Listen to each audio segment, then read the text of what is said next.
بعد أعوذ بالله من الشيطان الرجيم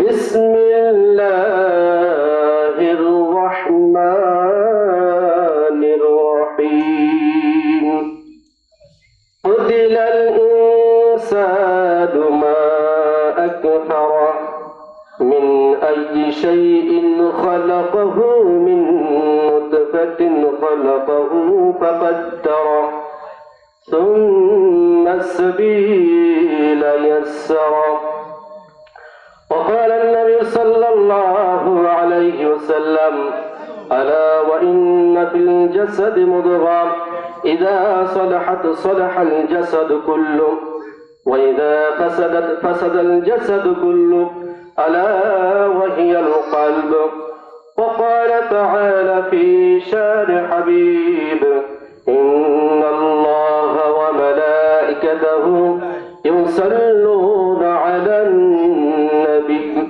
يا أيها الذين آمنوا صلوا عليه وسلموا تسليما اللهم صل على سيدنا مولانا محمد وعلى آل سيدنا مولانا محمد اللهم صل على سيدنا مولانا محمد وعلى آل سيدنا مولانا محمد لا إله إلا الله لا إله إلا الله لا إله إلا الله لا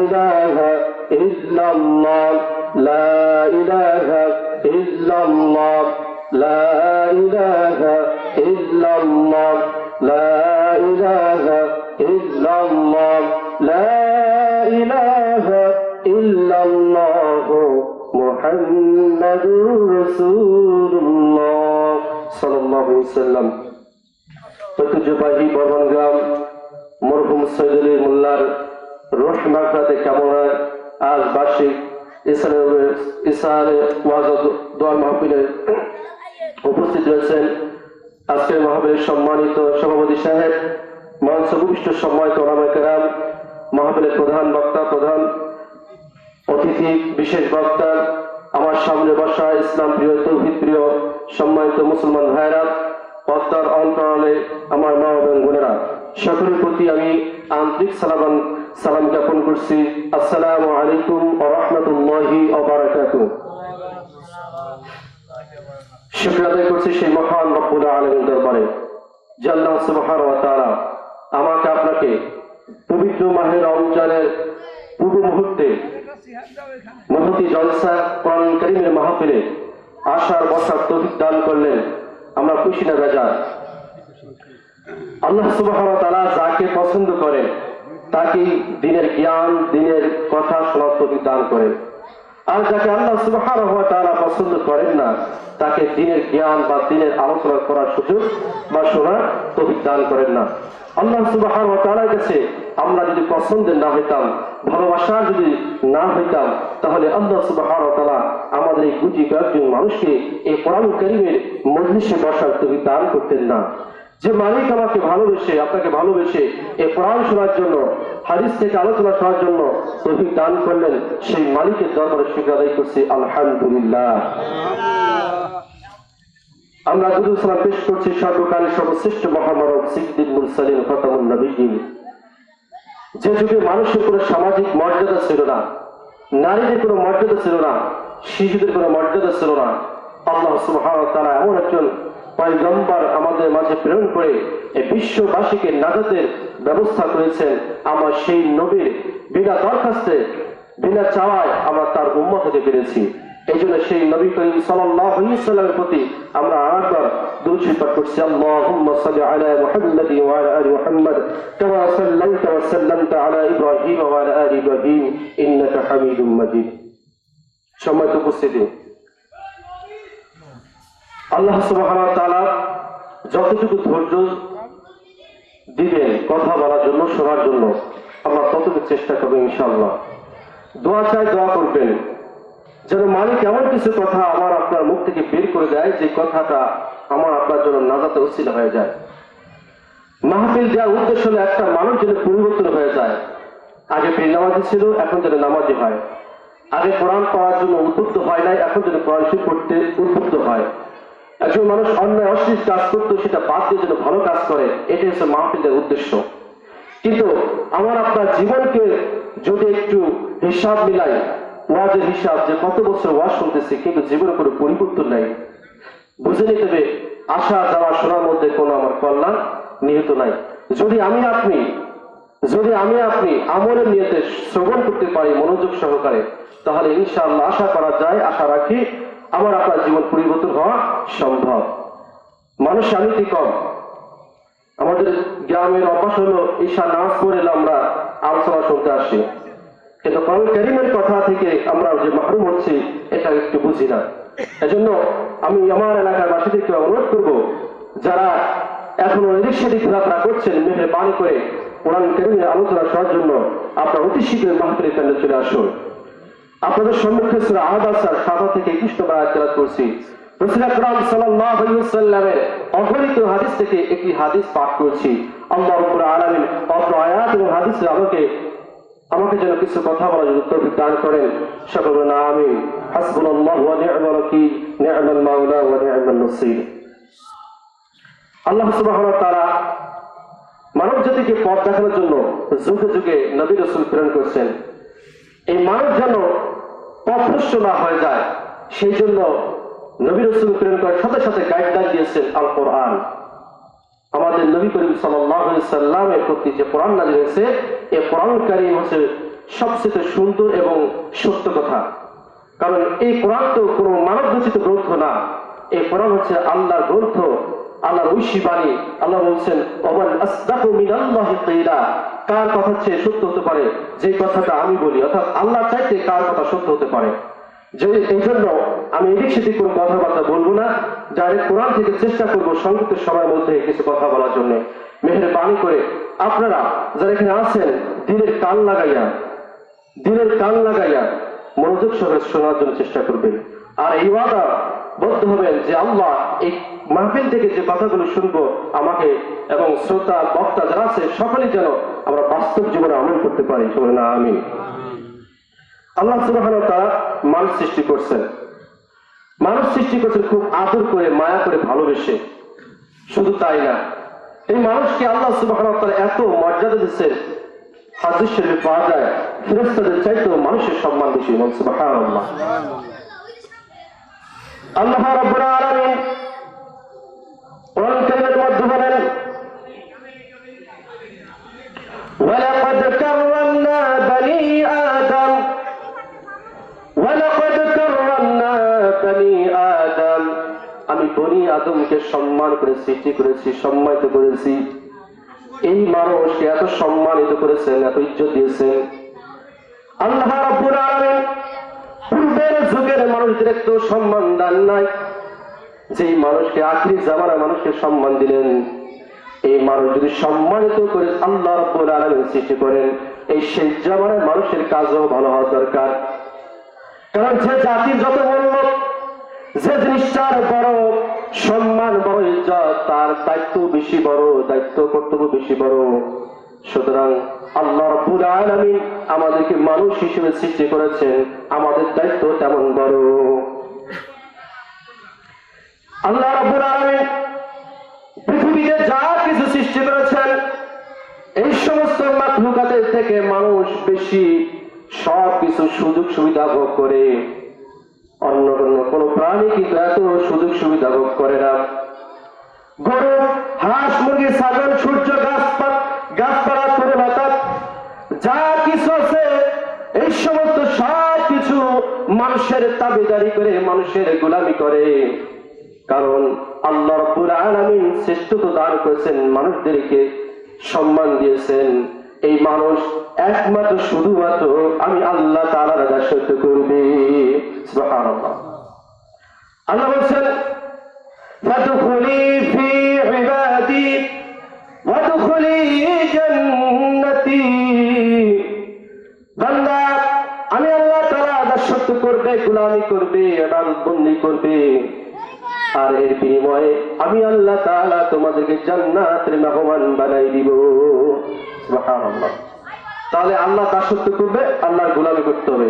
যদি আল্লাহ দাসত্ব গোলামি যদি করতে পারি, তাহলে আল্লাহ রাব্বুল আলামিন ওয়াদাকৃত জান্নাত আমরা যেতে পারবো। কিন্তু এই মানুষের প্রতি আল্লাহ রাব্বুল আলামিন বড় রাগ, বড় গুসা। এই অর্থ যে সূরাটি তেলাওয়াত করছে, এই আয়াতের মধ্যে আল্লাহ রাব্বুল আলামিন অনেক রাগ হয়েছেন, গুসা হয়েছেন। কেন গুসা হলেন, এই কথাটাও আল্লাহ রাব্বুল আলামিন কোরআন কারীমের মধ্যে বর্ণনা করছেন। আল্লাহ বলছেন ওয়াতিরাল ইনসানু মা আকফারা, ধ্বংস হোক, লানত হোক ওই সমস্ত মানুষের মিন আইয়ি শাইইন খালাকাহু মিন নুতফাতিন খালাকাহু ফাকাদ্দারা। আমি তাকে কোথা থেকে সৃষ্টি করলাম, কিভাবে সৃষ্টি করলাম? সূক্ষ্ম কীট, নাপাক কীট থেকে আমি আল্লাহ রাব্বুল আলামিন মানুষকে সৃষ্টি করলাম।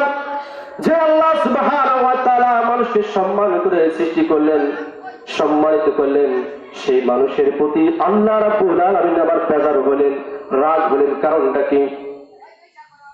কারণটা হলো ভাই, মানুষের মতো তো বেঈমান নেমুখান পৃথিবীতে আর নাই। এটা আমার কথা না, আল্লাহ রাব্বুল আলামিনের কথা। আল্লাহ রাব্বুল আলামিন বলেছেন লাকাদ খালাকনাল ইনসানা ফি আহসানি তাকওয়িম। আমি মানুষকে সুন্দর আয়াতে সুন্দর গঠন সৃষ্টি করেছি। আমি মানুষকে সুন্দর আয়াতে সুন্দর গঠন সৃষ্টি করেছি, অথচ এই মানুষই বড় কৃতজ্ঞ, বড় নেমখারাম। কারণটা হলো যার নুন খাইতে হয় তার গুণ খাইতে হয়, এমন কথা আমাদের গ্রামে প্রচলন আছে কিনা? যার নুন খাইতে হয় তার গুণ গাইতে হয়।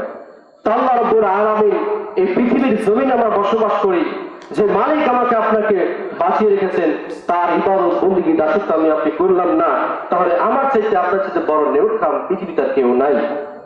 এর দৃষ্টান্ত, এর উপমা আল্লাহ রাব্বুল আলামিন সূরা আদিয়াতের মধ্যে দিয়েছেন। والعاديات ضبحا فالموريات قدحا فالمغيرات صبحا فأثرن به نقعا فوسطن به جمعا إن الإنسان لربه لكنود إن الإنسان لربه لكنود। নিশ্চয়ই নিশ্চয়ই মানুষ বড় বেঈমান, নেমখারাম, অকৃতজ্ঞ। কারণ একটু আগে বলছিলাম আল্লাহ রাব্বুল আলামিন পৃথিবীতে যত মাখলুক সৃষ্টি করছেন, এই মাখলুকের মধ্যে মানুষ সবচেয়ে বড় বড় নিয়ামত ভোগ করে, সুযোগ সুবিধা ব্যবহার করে।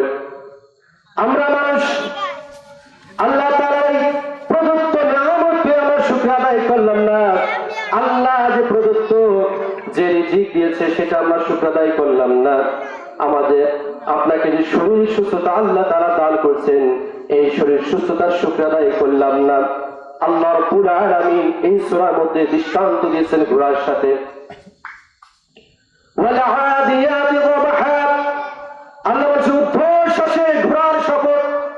যেই ঘোড়া মালিক তাকে পালন করে, লালন করে, সামান্য খাবার দেয়, ওই খাবার খেয়ে ঘোড়া যখন তার মালিকের হুকুম পালন করে, ওই ঘোড়াটা শ্বাস নেয়, এইভাবে শ্বাস নিতে পারে না। ওই ঘোড়া মালিক তাকে আদেশ করতেছে সামনে যুদ্ধের ময়দান, ওই যুদ্ধের ময়দানে তোমাকে ছাপিয়ে পড়তে হবে। সকালবেলা কুয়াশা প্রচন্ড, কিন্তু ঘোড়া একটি বারের জন্য কমপ্লেন দেয় না, অভিযোগ দেয় না। না না, প্রচন্ড শীতের মধ্যে তোমার মাফলার আছে, জাম্পার আছে, কোট আছে, তোমার শীত প্রোটেক্টর সব কিছু আছে, আমি ঘোড়া আমার তো কিছুই নাই, সুতরাং আমি তোমার হুকুম পালন করতে পারবো না।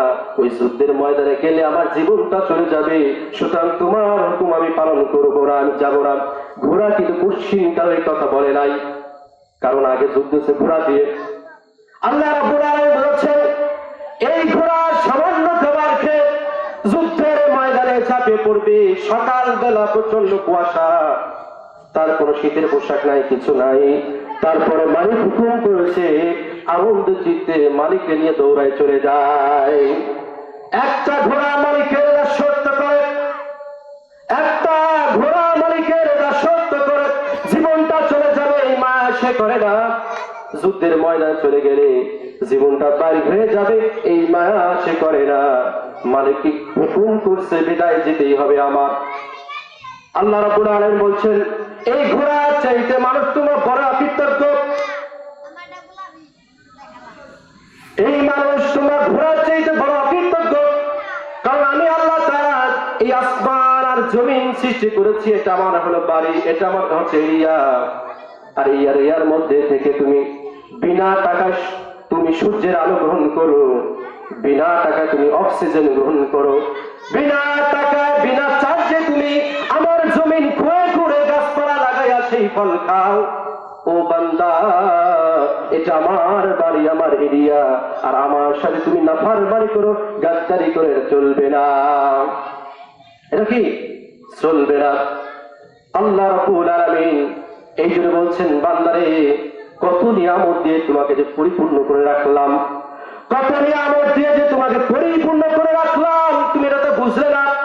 তোমরা যদি সবাই মিলে আমার নিয়ামত গণনা করতে থাকো, এক বিন্দু পরিমাণ পর্যন্ত তোমরা আমার নিয়ামতের যে গণনা, নিয়ামতের যে শুকরিয়া, এটা আদায় করতে পারবে না। কারণ আল্লাহ কত নিয়ামত দিয়ে যে আমাদের ঢেকে রেখেছেন, আবৃত করে রেখেছেন, এটাই তো গুনতে পারবো না।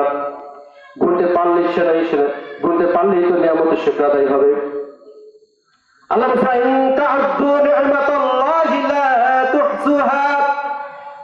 ও বান্দা, কত যে তোমাকে নিয়ামত দিয়েছি তোমার জীবনকে পরিপূর্ণ করার জন্য, তোমার জীবনকে সাজানোর জন্য এত নিয়ামত দিয়েছি, এত অনুগ্রহ করেছি যা তুমি গণনা করে শেষ করতে পারবে না। অথচ আমরা কোনো বিপদে পড়লে আল্লাহর প্রতি অকৃতজ্ঞতা আমরা পোষণ করি। আল্লাহ সুবহানাহু ওয়া তাআলা অন্য জায়গায় বলছেন, وهو الذي أنشأ لكم السمع والأبصار والأفئدة قليلا ما تشكرون। আল্লাহ বলছেন, ঠিক সেই রব, আমি তো তোমাদের রব, যে আমি রব তোমাকে দেখার শক্তি দিয়েছি, তোমাকে শ্রবণ করার শক্তি দিয়েছি, অন্তর দিয়েছি বোঝার জন্য। বান্দা, অথচ তুমি বড় অকৃতজ্ঞ। কারণটা হলো আল্লাহ সুবহানাহু ওয়া তাআলা যত নিয়ামত দিয়ে আমাদেরকে পরিপূর্ণ করে রাখলেন, সেই নিয়ামতের আমরা শুকরিয়া আদায় করলাম না। আল্লাহ তাআলা বলছেন, লাইন শাকারতুম লাযীদান্নাকুম ওয়া লাইন কাফারতুম ইন্না আযাবি লাশাদীদ। যেই বান্দারা, যেই গোলামেরা আমি আল্লাহ তাআলার নিয়ামতকে শুকরিয়া আদায় করবে না, আমি আল্লাহ তাআলা তার নিয়ামতকে ছিনাই নিব। নাউযুবিল্লাহ। নিয়ামত মানে টাকা পয়সা, ধন, বাড়ি গাড়ি, এটা না। নিয়ামত বলতে অনেক কিছু, অনুগ্রহ। আমি আপনাদের সুস্থ আছি, এটা বড় একটা নিয়ামত। আর যে ব্যক্তি অসুস্থ অবস্থায় আছে, তার কাছে যে জিজ্ঞেস করবেন, ভাই তুমি কি চাও?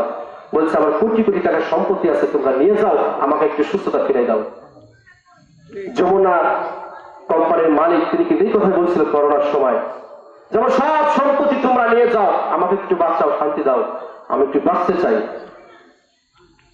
কি অভিযোগ করবেন? দুটো ডাল ভাত খাই, একবেলা না খেয়ে থাকি, কষ্ট করি, অভিযোগের অভাব নাই। আল্লাহ তুমি আমার খালি চোখে দেখো, আমার খালি অভাব দাও, আর কাউকে চোখে দেখো না। এই পড়াটাও না শুকরিয়া, এইটাও একটা নাফরমানি। আল্লাহ বলছেন, যেইভাবে আমি তোমাকে রাখি সেইভাবেই তোমাকে সেই অবস্থাতেই আমার শুকর আদায় করতে হবে। আমরা যে অবস্থাতে থাকি, আমরা হৃদয় তুলে আবার শুকর আদায় করি, আলহামদুলিল্লাহ।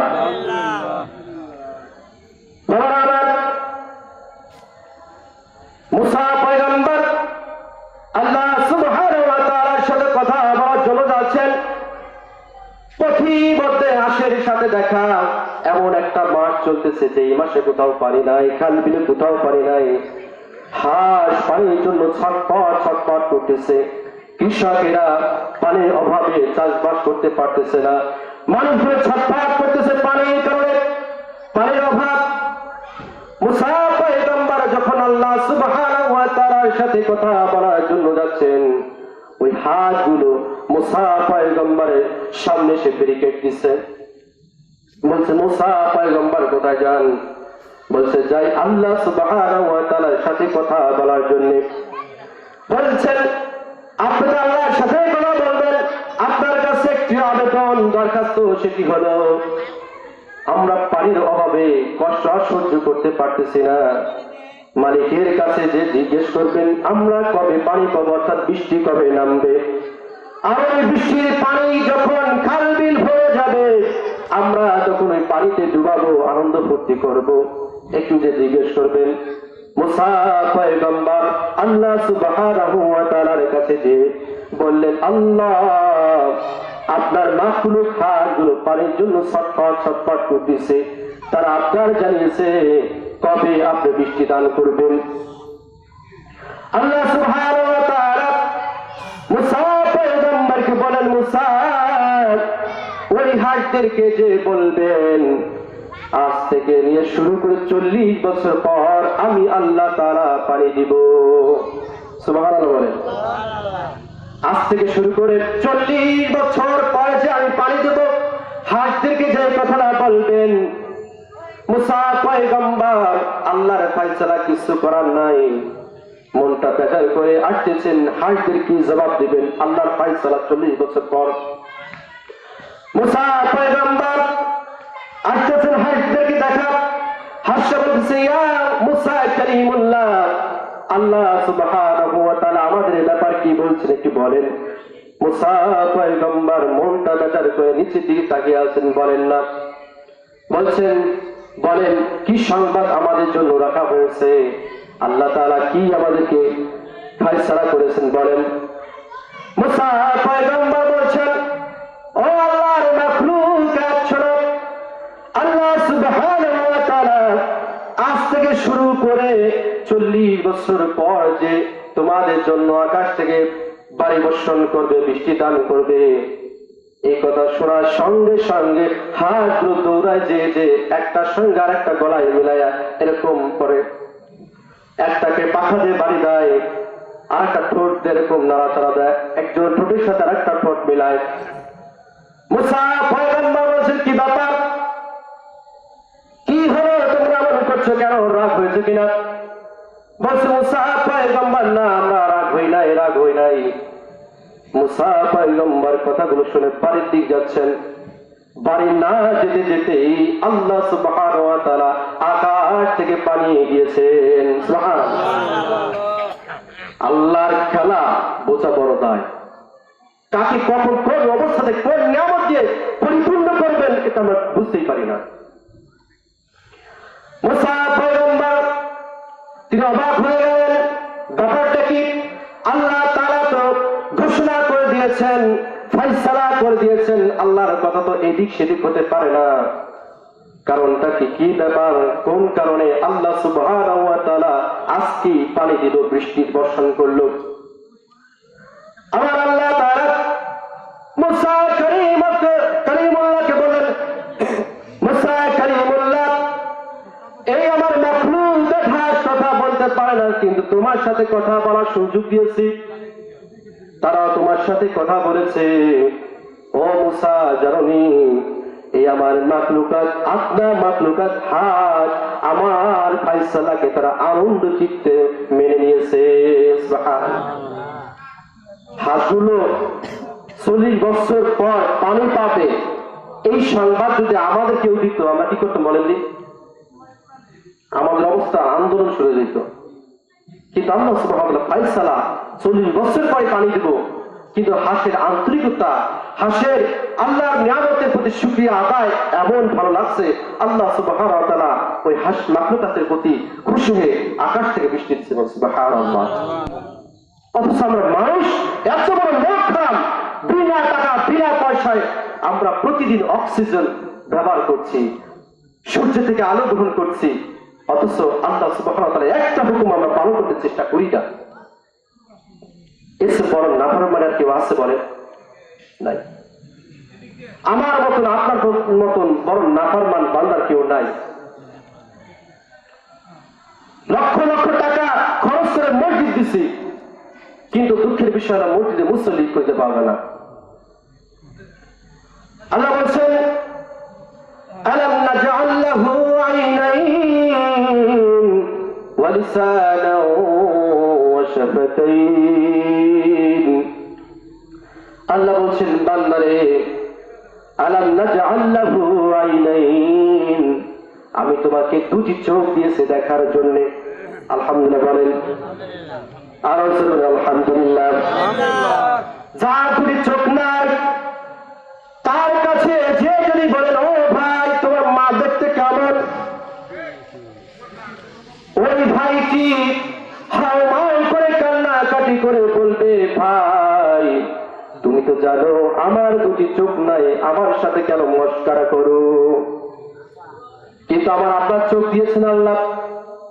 জনম দুঃখিনী মার চোখ দুটি দিয়ে আমরা দেখি কত নাজ নিয়ামত, আমি আপনি দেখি। এই চোখ দুটি দিয়ে আমরা বড় নাফরমানি করি, এই চোখ দুটি দিয়ে আমরা বড় নাফরমানি করি। চোখ দিয়ে আমরা অন্যায় কাজ করতে যাই, অন্যায় কাজ করে আমরা সংগঠিত করি। অন্যায় কাজ করার পর আমরা অনুতপ্ত হই না যে আল্লাহ সুবহানাহু ওয়া তাআলা আমাকে যে চোখ দিয়েছে আমি অন্যায় করেছি, দেখে দেখে আল্লাহ তুমি আমাকে মাফ করে দাও, আমি আর জীবনে অন্যায় কাজ করব না। রাত যত গভীর হয় যুবকের ততই মোবাইল টিপা বাড়ে, রাত যতই গভীর হয় পাপের অন্ধকারে তারা ততই ডুবে যায়। অথচ আল্লাহ বলছেন বান্দা আলাম নাজআল লাহু আইনাইন, আমি তোমাকে দুটি চোখ দিয়েছি অন্যায় কাজ করার জন্য নয়, দেখে দেখে অন্যায় কাজ করার জন্য নয়। এই চোখ দিয়েছি দেখে দেখে তুমি ভালো কাজ করবা, ভালো কাজ করবা, অন্যায় কাজ থেকে বান্দা তুমি ফিরে আসবা। কারণ কি জানো, তোমার ভাই, তোমার বন্ধু, তোমার প্রতিবেশী দেখো তার দুটি চোখ নাই, তার কত বড় আফসোস। আলাম নাজআল লাহু আইনাইন ওয়া লিসানান ওয়া শাফাতাইন। বান্দারে আমি কথা বলার জন্য তোমাকে জিহ্বা দিয়েছি, বল সুবহানাল্লাহ। এই জিহ্বা নাড়ায় নাড়ায়া, এই জিহ্বা নাড়ায় নাড়ায়া নাড়াচাড়া করে আমরা অশ্লীল কথা বলি, আমরা জিহ্বা নাড়ায় নাড়ায়া আমরা মানুষকে অশ্লীল ভাষায় গালি গালাজ করি। আল্লাহ বলছেন বান্দা কথা বলার শক্তি যদি আমি না দিতাম কি করতে বলো? তোমার চোখের সামনে, তোমার চোখের সামনে কত বোবা মানুষ আছে, দেখতে সুন্দর, উঁচা লম্বা চেহারা, টাকা পয়সার অভাব নাই, অথচ তাকে আমি কথা বলার শক্তি দেই নাই। আমি আল্লাহ সুবহানাহু ওয়া তাআলা তোমাকে তো কথা বলার শক্তি দিয়েছি, এটা কি আমার নিয়ামত না? ফাবিআইয়ি আলাই রাব্বিকুমা তুকাযযিবান। বান্দারে কোন কোন বিষয়, কোন কোন নিয়ামত অস্বীকার করবা বলো? বলেন তো কোনটা স্বীকার করার আমাদের ক্ষমতা আছে কি? একটা নিয়ামতের অস্বীকার করার কোনো ক্ষমতা নাই। এই ঠোঁট যদি আল্লাহ তাআলা না দিতেন, এই ঠোঁট দিয়ে আমরা আমাদের জনম দুঃখিনী মাকে মা বলে ডাকতে পারতাম না। আমার সাথে একটু আওয়াজ দিয়ে বলেন মা, এটা আওয়াজ মা, আব্বা। এই দুই ঠোঁট মিশানো লাগে কি লাগে না? এটা নিয়ামত না? এটা কি নিয়ামত না? যদি এখান থেকে ঠোঁটটা যদি কেটে যায় বা ঠোঁট যদি পরিপূর্ণ বস্তুই না থাকে, দেখতে কেমন লাগবে বলেন? কোটি কোটি টাকার মালিক, সম্পত্তির অভাব নাই, ওই লোকটা যদি বিয়ের প্রস্তাব দেয় আপনার আমার মেয়ের জন্য, বলেন কি, বলেন তো ওই লোকটার সাথে কি আমি আপনি বিয়ের প্রস্তাব গ্রহণ করব? কারণটা হলো দেখতে সুন্দর, টাকাতে কি করব? আল্লাহ বলছেন বান্দা দুটি তোমাকে ঠোঁট দিলাম, এই ঠোঁটটা ব্যবহার করে তুমি মানুষকে কষ্ট দাও, অশ্লীল ভাষা তোমরা ব্যবহার করো, আর আমার সাথে নাফরমানি করো। বান্দারে একটু ফিরে আসো, একটু ফিরে আসো। ইয়া আইয়ুহাল ইনসানু মা গাররাকা বিরাব্বিকাল কারীম। ইয়া আইয়ুহাল ইনসানু মা গাররাকা বিরাব্বিকাল কারীম। সেদিন আফসোস করব, আফসোস কোনো কাজে লাগবে না, ঠিক কিনা? বাচ্চারা আমার, ভাইরা আমার, আল্লাহ সুবহানাহু ওয়া তাআলা কত নিয়ামত দিয়েছেন, এত এত নিয়ামত দিয়ে পরিপূর্ণ করে বুঝাচ্ছেন, বান্দা সতর্ক হও, ভালো হয়ে যাও। ভালো যদি না হও তোমার কিন্তু অবস্থা খারাপ হয়ে যাবে। দুনিয়াতে আমি রহমত তোমাকে করলাম, করুণা করলাম, কিন্তু আখিরাতের মাঝে যেদিনকে তুমি দাঁড়াবা সেই দিনকে কিন্তু আমি পাই টু পাই, আমি প্রত্যেকটা নিয়ামতের হিসাব গ্রহণ করেই ছাড়বো। আল্লাহ বলেছেন সুম্মা লাতুসআলুন্না ইয়াওমাইযিন আনিন নাঈম। ও বান্দা, প্রত্যেকটা নিয়ামতের হিসাব আমি তোমাকে জিজ্ঞাসা করব। আমার আপনাদের শরীর সুস্থতা আছে, এটা বড় নিয়ামত। এটা কি বড় নিয়ামত? এই শরীর সুস্থ থাকা অবস্থায় আমি আপনি একটা দিনও রবের হুকুম পালন করলাম না, সালাত আদায় করলাম না, বরং তো এই নিয়ামতের নাফরমানি করা হবে কি হবে না? নিয়ামতের নাফরমানি করা হবে। এই কান দিয়েছেন, কানে যদি নিয়ামতের শুকরিয়া আদায় না করি, কানে কি কথা বলতে পারে? না। এই কান দিয়ে ভালো কিছু শ্রবণ করতে হবে, এই কান দিয়ে ভালো কথা শুনতে হবে, এই কান দিয়ে অন্যায় কাজ থেকে কথা শোনা যাবে না, এটি বিরত থাকতে হবে। এই চোখ দিয়েছেন, এই চোখ দিয়ে ভালো কাজ করতে হবে, কোরআন পড়তে হবে, আল্লাহ নিদর্শন দেখে দেখে আমার পরিবর্তন হতে হবে। এটার নাম হচ্ছে শুকরিয়া, এটার নাম হচ্ছে নিয়ামতের শুকরিয়া। অথচ আমি আপনি আল্লাহর কোটি কোটি টাকার সম্পত্তি ব্যবহার করে আল্লাহর সাথে নাফরমানি করি। এর চেয়ে বড় হতভাগা কপাল পোড়া আর কেউ নাই। বাচ্চারা আমার, এই ছোট্ট একটা মাথা আল্লাহ তাআলা 10 লক্ষ নার্ভ সেল দিয়ে তৈরি করেছেন। এই 10 লক্ষ নার্ভ সেল, এক একটা সেল, এক একটা তার এমন ভাবে সেটিং ফিটিং করে দিয়েছেন পিছন থেকে বের করে আল্লাহ, যার নাম হলো স্পাইনাল কর্ড। এত টাকার সম্পত্তি আল্লাহ তাআলা আমাদেরকে দান করলেন। এই ব্রেনের মধ্যে কত কথা, পাকিস্তানের ব্রেনে কত নির্মম ভাবে আমাদের এদেশে অত্যাচার করছে। আজকে যদি আপনাকে সেই ঘটনা জিজ্ঞেস করা হয়, ও মিয়া ভাই, দাদা ভাই, আপনি একটু বলেন যুদ্ধের সময় কি কি ঘটনা ঘটছে, 90 বছর 100 বছর, ওই দাদা ভাইটাও পূর্বের সে কত বছর আগের নির্যাতনের ঘটনা সব হুবহু বলতে পারবে, ঠিক কিনা? 10 বছর পর, 10 বছর আগে কি ঘটনা ঘটছিল সেটা হুবহু সে বলতে পারে।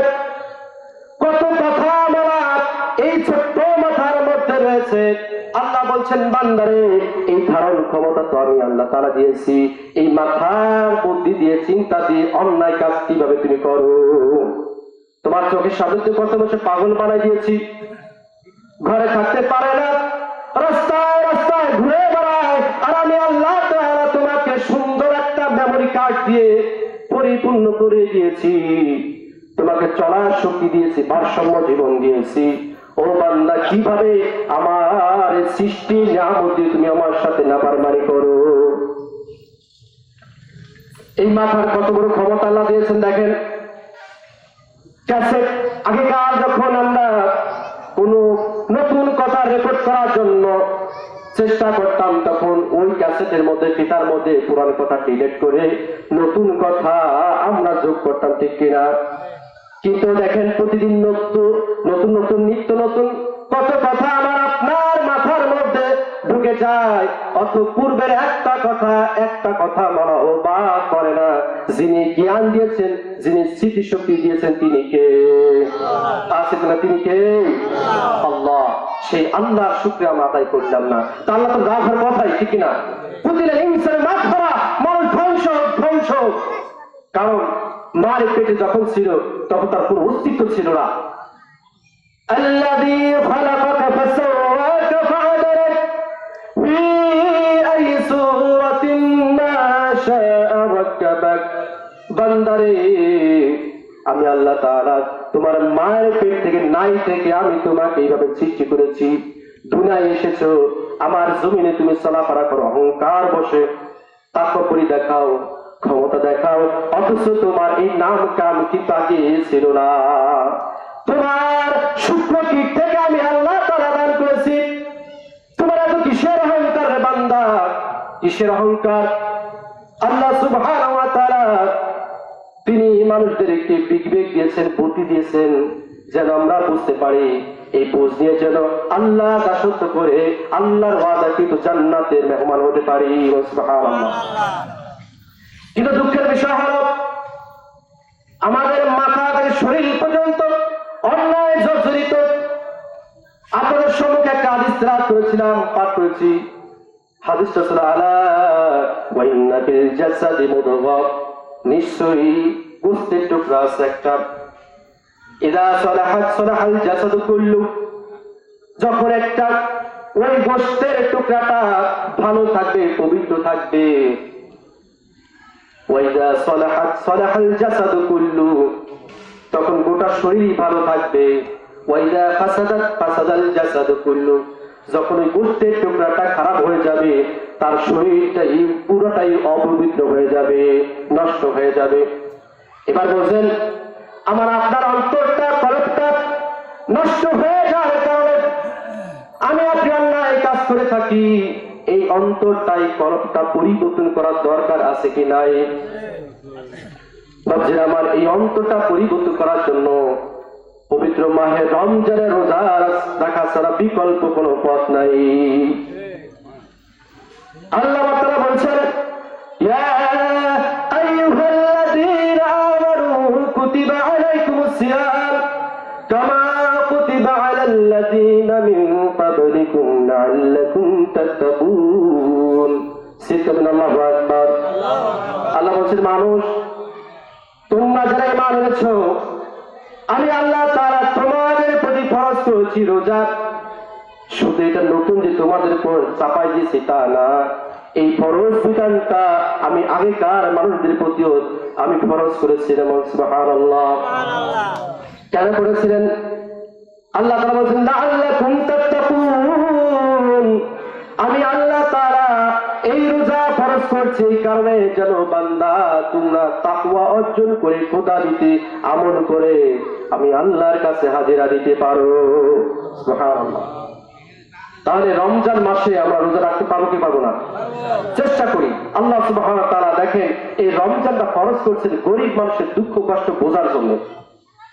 না খেয়ে থাকার যে যন্ত্রণা, একজন গরিব মানুষ কি দুঃখ কষ্ট জীবনযাপন করে এটা অনুভব করার মাস হচ্ছে রমজান মাস। কারণ সকাল থেকে সেই সুবহ সাদেক আগে থেকে শুরু করে আল্লাহ নির্ধারিত সময় পর্যন্ত আমরা যে না খেয়ে থাকি, এটা কষ্ট হয় না? কাজ করতে গেলে কষ্ট হয়, কথা বলতে গেলে কষ্ট হয়, কোনো কাজ করতে গেলে কষ্ট হয়। এই যে কষ্টের যে যন্ত্রণা এবং না খেয়ে থাকার যে যন্ত্রণা, এই যন্ত্রণা আমরা বুঝি। তাহলে আমার এক গরিব ভাই, একজন প্রতিবেশী অসহায় মানুষ, তার হয়তো ওইভাবেই কষ্ট হয় যেটা এই মাসে আমরা অনুভব করতেছি। এই জন্য রমজান মাস আল্লাহ সুবহানাহু ওয়া তাআলা দান করছেন গরিবের কষ্ট দুঃখ বোঝার জন্য। আর একটা হচ্ছে এই রমজানের রোজা রাখার মাধ্যমে নিজের আত্মাকে পবিত্র করার জন্য। এই শরীরের মধ্যে অসংখ্য নানান রোগ বাসা বেঁধে, কারণ 11টা মাস আমরা জনমের খাওয়া খাইলাম, যা পাই তাই খেলাম। খাওয়ার পর শরীরের মধ্যে কিছু অপদার্থ অহেতু কোষ তৈরি হয়েছে, যে কোষের কোনো কাজ নাই। একটা মাস আল্লাহ সুবহানাহু ওয়া তাআলা রোজা রাখার মাধ্যমে ওই কোষগুলো ড্যামেজ হয়ে যায়। সুবহানাল্লাহ। নতুন রক্ত সঞ্চালিত হয়। তাহলে একদিক থেকে বিজ্ঞান আমাকে বলতেছে তোমার শরীরকে যদি সুস্থ রাখতে চাও ও বান্দা, ও দুনিয়ার মানুষ, রোজা রাখার বিকল্প কোনো পথ নাই। সুবহানাল্লাহ। উচ্চ রক্তচাপ, ডায়াবেটিস, আপনি যে প্রতিজ্ঞা করেন আল্লাহর প্রতি ভরসা রাখেন যে পবিত্র মাহে রমজান আমি রোজা রাখবই, দেখবেন আপনার আগে চেয়ে ডায়াবেটিস কমবে, উচ্চ রক্তচাপ কমবে, যেটা বলা হয় হাই প্রেশার। কিন্তু আমরা বুঝি না, আমরা মনে করি এটা ধর্মীয় বিষয়, কিন্তু না, আল্লাহ তাআলা প্রত্যেকটা ইবাদতের মধ্যে সায়েন্টিফিক রয়েছে, বিজ্ঞান রয়েছে, আমরা বুঝি না। দেখেন যেই মুখ দিয়ে 11টা মাস নানান নিয়ামত খাইলাম, কিন্তু একটা মাসের জন্য আল্লাহ তাআলা বললেন বান্দা একটা মাসের জন্য তোমরা খাবার না দিনের বেলায়। যদি আমরা খাই তাহলে নাফরমানি, বড় অকৃতজ্ঞ, নেমক খারাপ। কারণ ঘোড়া তো সামান্য খাবার খেয়ে মালিকের দাসত্ব করলো, কুকুর সামান্য ফল খেয়ে মালিকের দাসত্ব করলো, আর আমরা আল্লাহ তাআলার কোটি কোটি টাকার সম্পত্তি ভোগ করে নিয়ামত ভক্ষণ করে একটা মাসের জন্য আমরা আমাদের জিহ্বাটাকে, আমাদের ঠোঁটটাকে বন্ধ করতে পারি না। এর চেয়ে বড় নেমক খারাপ পৃথিবীতে আর কেউ নাই। খুব মনোযোগ দেন, যেই মুখ দিয়ে আমি আপনি নিয়ামত খাই রমজানের সময়, আল্লাহ তাআলা একটা বারের জন্য ধমক দিলেন না, ও বান্দা আমি আল্লাহ তাআলা তোমাকে রিজিক দিয়েছি, ধন সম্পদ দিয়েছি ভক্ষণ করার জন্য, তোমার মুখটা আমি চেপে ধরবো। কিন্তু আল্লাহ দয়াময়, দয়া না থাকলে কিন্তু আমরা শেষ হয়ে যেতাম। এই জন্য আল্লাহ তাআলা সৃষ্টি করছেন, পাশাপাশি তার দয়ার মায়া দিয়ে পরিপূর্ণ করে রেখেছেন। বান্দারে যত পারিস নাফরমানি দুনিয়াতে কর, কিন্তু আখিরাতে যখন আমার কাছে আসবি বান্দা সেদিন কিন্তু তোমাদের ছাড়বো না। এই জন্য আল্লাহ তাআলা দেখেন কত সুন্দর ভাবে বলছেন, ইয়া মা'শারাল জিন্নি ওয়াল ইনসি ইন ইসতাতা'তুম আন তানফুযু মিন আকতারিস সামাওয়াতি ওয়াল আরদি ফানফুযু লা তানফুযুনা ইল্লা বিসুলতান ফাবিআইয়ি আলাই রাব্বিকুমা তুকাযযিবান।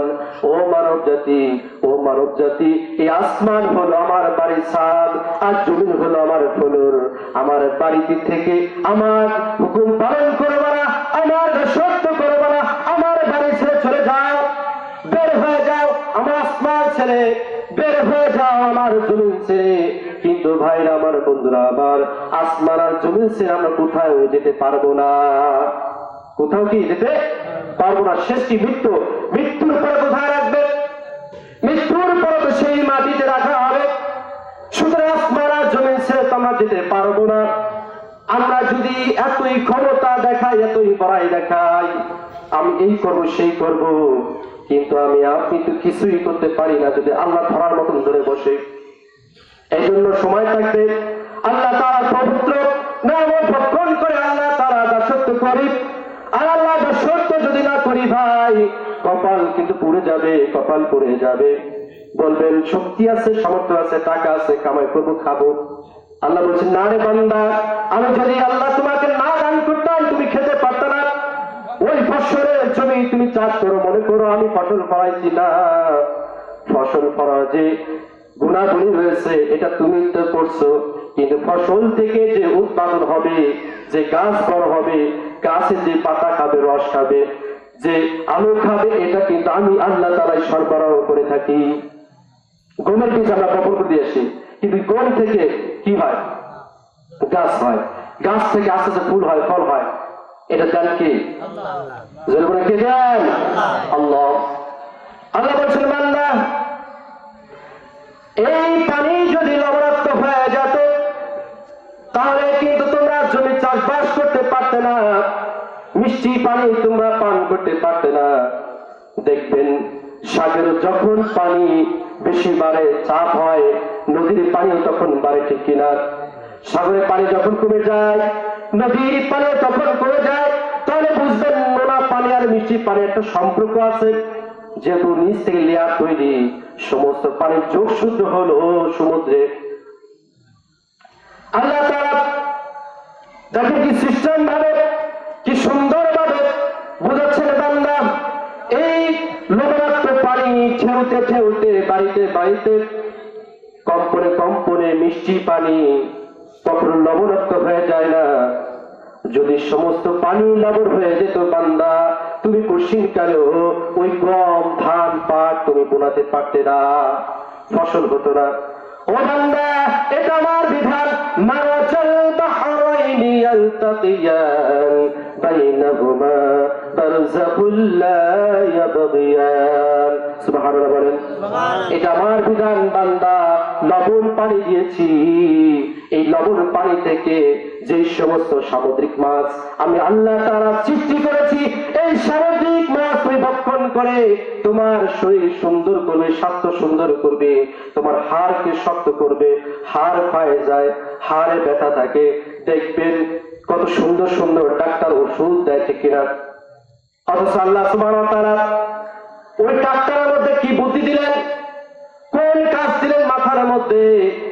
এমন এমন মাছ আছে যেই মাছটাকে এনে তেল থেকে ওষুধ তৈরি করে। এমন এমন মাছ আছে যেই মাছটার মাধ্যমে আমার হাড়গুলো শক্ত হয়। যদি আল্লাহ সুবহানাহু ওয়া তাআলা সামুদ্রিক মাছ তৈরি না করতেন তাহলে আমাদের হাড়গুলো শক্ত থাকতো না, আমরা কোনো কাজে পারফেক্ট থাকতাম না, আমাদের শরীর ব্যথা থাকতো।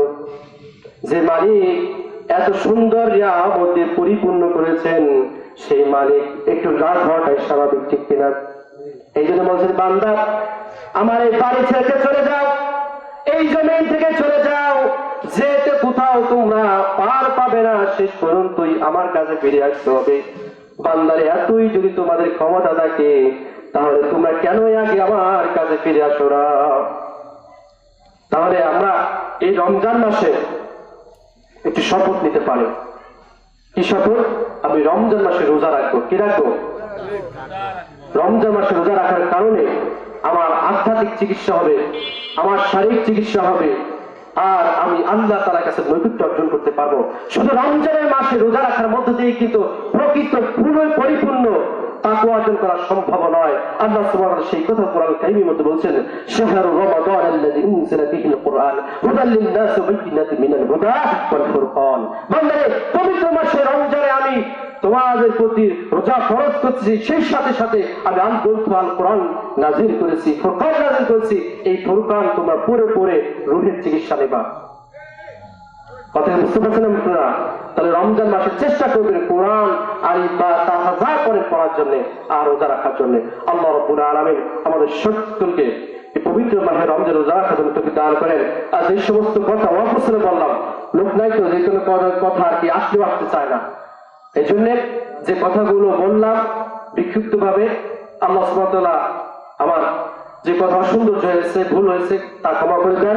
যে কথাগুলো ভালো হয়েছে, যে কথাগুলো সুন্দর হয়েছে আল্লাহর পক্ষ থেকে বলেছি, ওই কথার উপর যেন আল্লাহ রাব্বুল আলামিন আমাদের সকলকে আমল করার জন্য তৌফিক দান করুন। আমিন। যাদের ওযু নাই, যাদের পোশাক ছাপ আছে, একটু আমরা ওযু করে আসি, প্রাকৃতিক কাজ সেরে আসি। আজান হবে না কখন?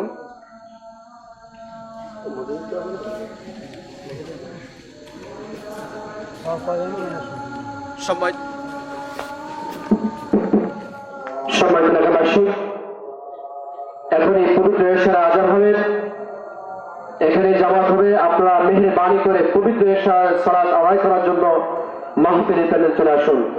সকলের প্রতি বিনয়ের সাথে বলছি, পবিত্র এশার নামাজ জামাতের সাথে পড়ার জন্য